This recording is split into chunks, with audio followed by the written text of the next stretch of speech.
Hello everyone, and welcome back to the raid boss guides for Antorus. Now this boss fight is Coven of Shivarra. For the tanks for this fight, what you really want to do is to keep each one of these bosses separated by at least 18 yards, and you're going to want to taunt swap at every 3 stacks of either the fiery debuff or the frost debuff, depending on which boss is active. The only other thing to note here is that the fire boss does apply their debuff in a frontal cone ability, so make sure the fire boss is faced away from everyone else. Now each one of these bosses gets their own abilities. In normal mode they each get 1, but in heroic mode they each get 2. So let's go over the normal mode mechanics first, and then we'll go over the heroic. Now the fire boss will do a whirling saber ability, which is basically a red blade storm on the ground. This flies out to a random person in the party and then slowly moves back to the boss.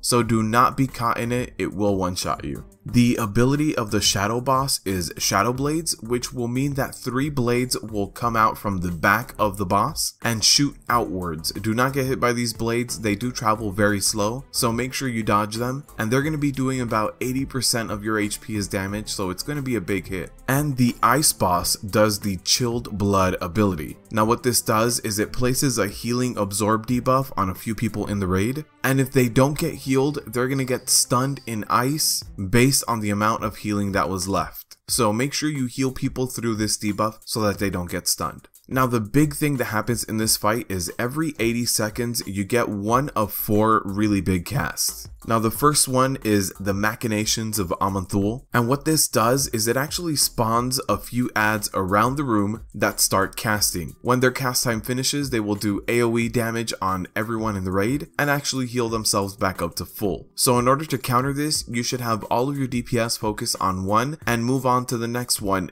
in a certain rotation. We normally do clockwise, so make sure you focus one and take them down before they get their cast off. Ideally, you only want them to finish their cast once. For the next cast, we have the Fury of Golganeth, which is going to be our lightning ability. And what this really is going to be doing is if anyone is within 2 yards of another person in the raid, they are going to arc chain lightning between them and go down instantly. So what you need to do is spread out, don't be within 2 yards of anyone else, and go kill these adds that are casting. The third one are the Flames of Khaz'goroth, which means that adds will spawn evenly spread out throughout this whole platform and aim towards the middle and shoot a flamethrower ability. Now what this means for everyone is that everyone should be avoiding the middle area. They should go out into the edges of the room and then kill the adds that are spawning this flamethrower. The very last ability is the Spectral Army of Norgannon. What this does is it spawns walls of adds at each side of this room. They will slowly work their way to the middle, and they're actually immune to damage for the first 30 seconds. After 30 seconds they do take damage, and they actually have 1 HP, so they're very easily taken down. But what you need to do in order to survive this is actually snare, stun, or knock back any of these mobs, create a gap where you can run right through and hide out near the wall behind them while their immunity buff runs out, and then you can just have ranged AoE them down and move on to the main bosses.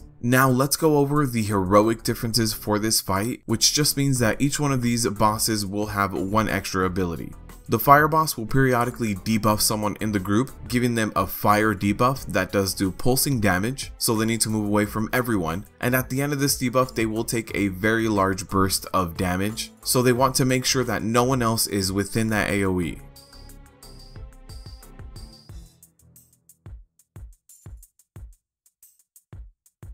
The Shadow Boss is going to be casting Storm of Darkness, which does a very heavy raid-wide damage, but you also spawn these safe zones all around the room, which you can see right here. So as soon as you see this cast go off, find the nearest safe zone and run in it. When the darkness and the fire debuff go out at the same time, the person with the fire debuff should run to a corner of the safe zone so that they don't nuke everyone else in that safe zone with them. Now the Frost Boss will place a large orb of frost somewhere in the raid, and this just hands out raid-wide AoE damage that's static to everyone, doesn't matter how close or far you are from the orb, but it also does snare you according to how close or far you are to the orb. So you do want to move away from the orb as best as you can, but if you are within the AoE of the orb, don't worry about taking extra damage, it just does a flat amount of damage to everyone in the raid. Now that does it for this boss. This is a difficult boss because of how much raid-wide damage is being handed out. I do suggest running 1 extra healer for this fight, so get out there and try to get this boss down.